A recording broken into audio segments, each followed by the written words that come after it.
So good afternoon everybody, myself Acharya Vishvendra, and today I'm going to discuss lecture notes on the topic of dual nature. So we are just discussing about photons. So this is another question on two different sources of photons, and we need to compare the ratio of speeds, frequency, energy, power, momentum and masses of the photons. So these are the questions. Now let's start with the photoelectric effect. So here is the optimal theory for photoelectric effect, and the pattern of understanding will be observations. It was observed by Holwach and Lennart.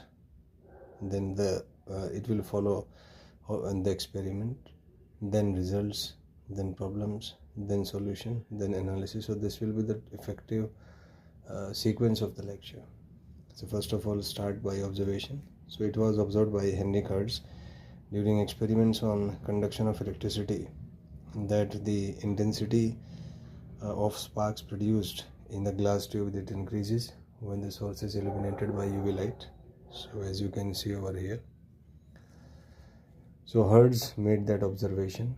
Then it was because of certain the flow of electrons from the cathode itself. So in a way, the source of UV rays was facilitating the flow of electrons, because of which sparks got increased. So that was the analysis behind the interaction of source of light with that of the metal itself. So after analyzing, we came to know that there are certain restrictions on the energy of the photons. It has to be greater than a certain threshold frequency, certain energy, which was later called as the work function, you see. So these are the parameters related to the work function, relation between electron volt and joule. Then its minimum for cesium, 2.14 electron volt, maximum for platinum with 5.65 electron volt. Next, the observation that we made was photoelectric effect is possible when the frequency is greater than a certain threshold frequency.